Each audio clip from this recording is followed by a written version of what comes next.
Hammaga salom. Bugungi video foni Germaniya, chiroyli tabiati, chiroyli manzaralari. Bugungi video mavzusi Rossiya borib ishlasa yaxshimi yo Yevropa borib ishlasa yaxshimi? Shu savolga javob olasiz. Masalan, O'zbekistonga ishingiz yurishmayotgan bo'lsa, qayerdadir chetga chiqib ishlashga majbur bo'layotgan bo'lsa, shu videoni ko'rsangiz agar qayerga ketishni o'zingiz hal qilib olasiz. Xullas, videoni boshladik.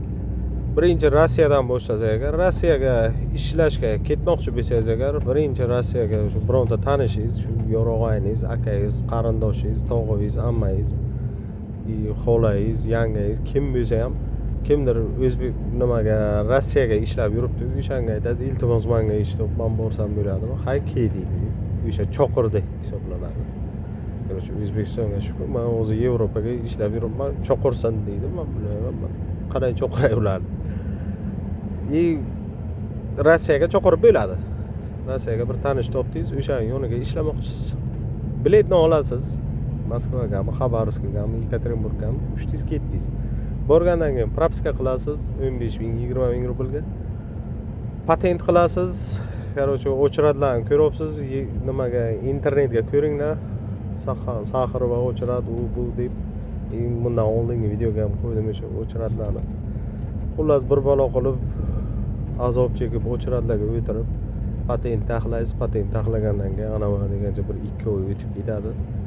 2 oydan keyin ishga chiqib ketasiz. Ish qilib hujjat masalasi shu. Yevropaga qarang hujjat masalasi. Hujjat masalasi Yevropaga O'zbekistonga turib ish beruvchi qidirib topasiz Yevropaga. Savol tug'iladi, qayerdan topaman men ish beruvchi, bironta qarindoshim ishlamasa.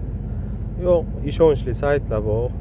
Ishonchli saytlarni topolmasangiz agar Telegramga Yevropaga qadam degan gruppam bor. Videoni описанияsi и kommentariyani закрепленныйsiga ham qo'yib ketaman ссылкасini.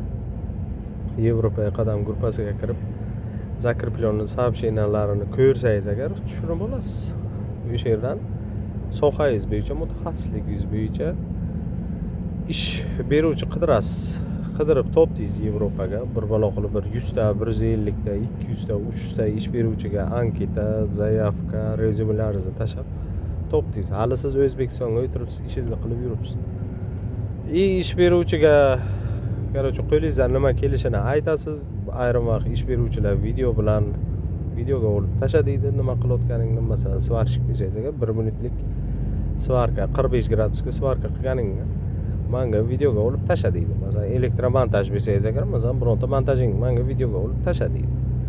Masalan, siz avtomexanikmisiz, mashina taxlayotgan ustamisiz, bironta bir o'sha servisingni qayerda ishlayapsan, o'sha qap-qora o'ylab yuribsanmi, o'sha videosini olib tashlaydi. Xullas, mutaxassisligingiz bo'yicha video so'rashi mumkin. Короче, mutaxassis bo'lmasangiz ham harakat qilsangiz intilganga to'liq yo'l. Короче, sklad ishi, upakovchik, u bu ishlarga ish beruvchi topishingiz mumkin. Xullas, ish beruvchi bilan yaxshi gapirasiz, bir-birovlaringizga yoqsangiz agar, ish beruvchi sizga приглашение tashlaydi, ayrim mamlakatlarga migras kod tashlaydi, ayrim mamlakatlarga dogovor tashlaydi. Xullas, mamlakatga qarab Yevropaga ko'p mamlakatlar, Schengen zonaga 33 tami, 34 ta mamlakat kiradi. Yevropaga уже 29 tami, 30 ta bo'ldi уже Yevropa mamlakatlari. Xullas, ana shu. Har bir mamlakat har xil. Lekin minimum rus tilini 100% bilishingiz kerak Yevropaga ishlash uchun. Rossiyaga til bilmasangiz ham bo'laveradi, короче. Chunki Avazoxon aytganday, Rossiyaga ruslarni o'zini topish qiyin. Keyingi masala, agar hujjat masalasi, masalan, hujjat Yevropa keldingiz, ish beruvchiga sizning ishingiz yoqmadi. Masalan, men zo'r svarshikman, anaman degan narsani svarka qilib bilaman deb keldingiz, lekin svarka qila olmadingiz. Yevropalik sizni andisha qilib o'tirmaydi yoki fura haydovchisiz, rus tilini zo'r bilaman, furani yaxshi haydab bilaman deb keldingiz. Na rus tilini yaxshi bilasiz, furani yaxshi haydab bilmaysiz. Bera yevropaliklar sizni andisha qilib o'tirmaydi-yu, srazu ko'chaga qo'yadi, bir hafta vaqt beradi. Bir haftaning ichiga bironta ish beruvchi topishingiz kerak. Performit qilishga harakat qilishingiz kerak. Agar yana aytaman, yaxshi mutaxassis bo'lsangiz agar performat qilib bilasiz, agar qo'lingizdan biron ish kelmasa, agar dovdirab yursangiz nelegal bo'lib qolasiz. Nelegal bo'lsangiz aytib qo'yay, sirrazi Rossiyaga o'xshagan 2 yil, 3 yil, 4 yil zapret qilib o'tirmaydi. Qo'yilga tushsang keyin zapret qilaman. Chegaradan chiqib ketsangiz ham, masalan, Rossiyaga noqonuniy yurasiz-ku, patent qilmay, propiska qilmay, qo'yilga tushmasangiz bo'ldi. Hozirgi vaqtda shunday. Qo'yilga tushmasangiz bo'ldi. Lekin siz deport zapret bo'lmaysiz. Yevropaga unday emas. Siz viza, D-viza, ishchi viza bilan keldingizmi, sizga soliq to'lanmadimi? Siz tamom avtomatik onlayn bir umrga Schengen mamlakatlariga 33 tami 34 ta Schengen zona. Schengen mamlakatlariga bir umrga deport zapret bo'lasiz. Bu Yevropaning minusi, unisi Yevropa nima Rossiyaning plyusi. Rossiya kam zapret qiladi agar ushlasa. Yevropaga ushlamasa noqonuniy bo'ldingizmi, chiqib ketasiz ham gapirmaydi sizga, avtomatik sizni bir-biriga deport qilib tashlaydi. Ana shu. Endi oyligiga kelsak, agar oyligi Rossiya bilan rus tilini bilib Yevropa kelayotganlarni o'rtasiga razitsasi unchalik katta emas.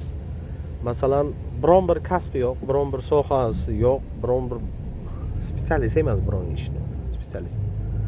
Короче, o'sha odamlar uchun oylik $800 to $1300 Agar biron bir mutaxassisligingiz bo'lsa, svarshik, yo manga o'xshagan fura haydovchisi, yo elektrik, yo mashina taxlash ustasi yoki yaxshi santexnik, xullas biron bir kasbingiz bo'lsa agar, $1,500 dan to $3000 oylik olib bilasiz Yevropaga. Ana shu.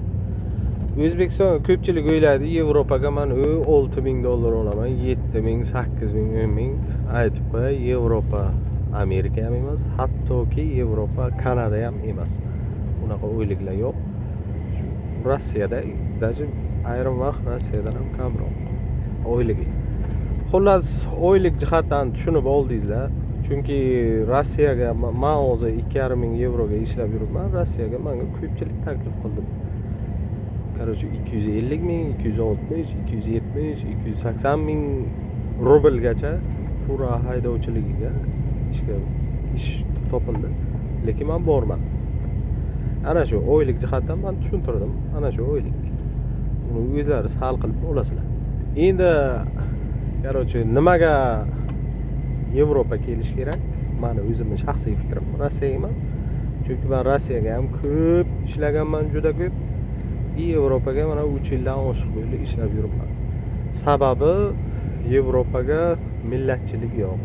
Biron kishi sizning irqingizni, diningizni, millatingizni askar bilan qilmaydi, rangingizni, boshqa narsangizni, gapirolmasligingizni. To'g'ri, rus tilini yaxshi bilishingiz kerak.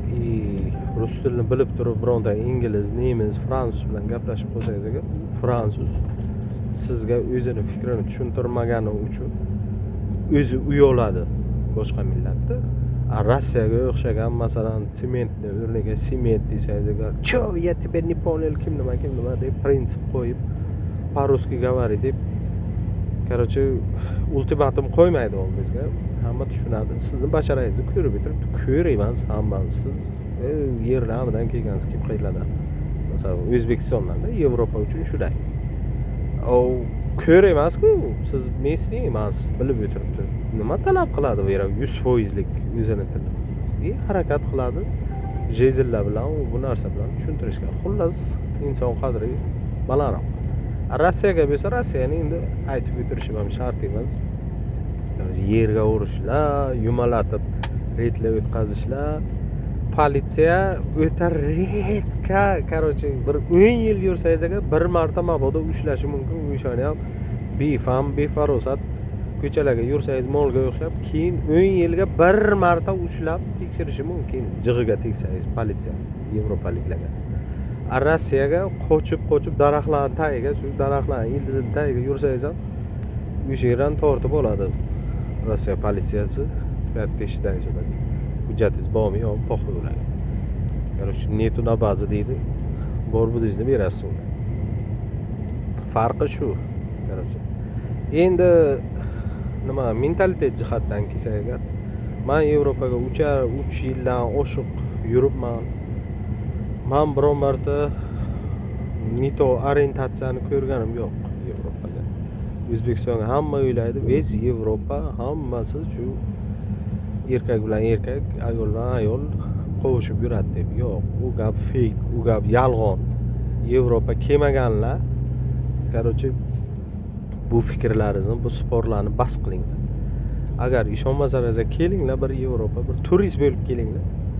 Ko'ringlar qani, bormi shunaqa bir NITO orientatsiyali odamlar. Men 100% yo'q demayman. Bera erkinlik, bera bemalol qilaveradi hamma ishini-yu, lekin juda kam. Sizlar o'ylagan darajalik shu 3 ta odammi bittasi o'shanaqa odam emas. Bir 100 tadan bittasi shunaqadir. Menimcha. Xullas, men 3 yildan oshiq yuribman. Men biror marta ko'rganim yo'q. Temol, men fura haydovchisi, holi Fransiya boraman, holi Germaniya boraman, holi Belgiya, Luksemburg, Gollandiya. Короче, ves markaziy Yevropa bo'ylab yuribman, ko'rganim yo'q unaqa narsalar. Rossiyaga kelsak agar, Rossiyaga men yosh edim, kichik edim, Buxoroning eski shahariga katta bo'lganman. Men eslolmayman, odamlar bir ichsa agar shu bilan qaytib ichmasdi. Xudoga shukr, ana erkaklar Rossiyaga ko'p borib kelib, O'zbekistonga ham короче zapoyga ketayotganlar paydo bo'ldi. 15 kunlab, 10 kunlab bomishlar bizning ko'chamizga paydo bo'ldilar, aytgancha yo'llarga. Avvallar yo'q edi bomishlar, biz kichik edik. Mana yo'ki biz kichik bo'lganmiz, biz ko'rmaganmiz. Bomish ko'rmay ko'p. Xullas ana shu. Undan tashqari suyug'a yo'q, ayollar kam edi. Buxoro eski shaharga katta bo'lganman, umuman pashti yo'q edi eski shaharga suyug'a yo'q ayollar. Bu вообще or edi. Bo'lishi mumkin emas narsa edi. Hozir bemalol, xudoga shukr, ana ayollar ham Rossiya borib kelyapti. Qozonga yaqinlasam qarasi yo'qadi, ana shu narsalar yo'qqan. Endi Yevropaga nima, короче, yana nima olishimiz mumkin? Rivojlanish olamiz. Unaqa millatchilik, illatchilik, irqchilik, toshqonlov, harb, bunaqa gaplarni bas qilamiz Yevropa kelsak agar. Masalan, 1 yil, 2 yil, 3 yil Yevropaga ishlasangiz, qadriyatgangiz ham shunday bo'ladi. O'zbekistonning masalan bir 10 million aholisi nima migrantlik bilan kun ko'rsa agar, shu 10 million ta odam agar normal panatka bilan borsa agar, anaqa chort panatkalarni tarbiyalab qo'yadi, qolgan mashina. Ular shuni aytmoqchiman. Undan tashqari ana yo'lga ketyapman, bironta bir musor ko'ringizlarmi? Bironta bir besporядок ko'ringizlarmi? Hammasi chiroyli, normal. Bironta bir musor yo'q. Baklashga tashalgan, salafan paket tashalgan, hech nima yo'q. O'zbekistonga o'xshagan charaqa-charaq semichka cho'qib, semichkani pichoqni yerga tashab, nos tuplab, qarg'a chichkanlay, sigaret pichoqlar tashab, flash ichib bankasini shu qaramay qiyraligizda mashina trezasidan o'tib, unaqa odatlarni bas qilamiz, ana shuni chiroyli qilamiz. Bu minimum, maksimumi. Короче, pora berish asosiysi, pora berishni bas qilamiz. O'zimizni haq-huquqlarimizni talab qilishni o'rganamiz. Qonun asosiysi, yana qonun qoidaga rioya qilib, ko'tni qisib, kim bu qonun qoidani yaratgandan qat'iy nazar ko'tni qisib, shu qonun qoidaga rioya qilib yuramiz. Shuni o'rgatadi Yevropa. Rossiya, короче, poraxo'rlik, qonun qoidalarni buzib tashlash, suyug'a yo'q ayollarni, bomish alkashlarni shularni tarbiya qiladi. Xullas, bu videoga ham o'zi 14-15-minutga o'tib ketdi. Endi bu videoni tugatsam ham bo'ladi. Xullas, короче, bu videoga hamma o'zi определиться qilib oldi. Iloji boricha sharoitdan qarab, kim qayera O'zbekistonga agar mabodo ishi yurishmasa agar, kim qayera ketishini xohlasangiz ana Rossiyaga keting. Bu fakt 100%. Agar gapimga ishonmasangiz rossiyaliklardan so'rang. Xohlasangiz ana Yevropa keling, bu fakt. Agar ishonmasangiz Yevropaga ishlab yurgan bironta qarindoshlaringizdan so'rang. Shu gaplarimni tasdiqlaydi. Undan tashqari yana bir bor reklama sifatida aytib o'taman. Telegramga Yevropaga qadam gruppasiga kiringlar.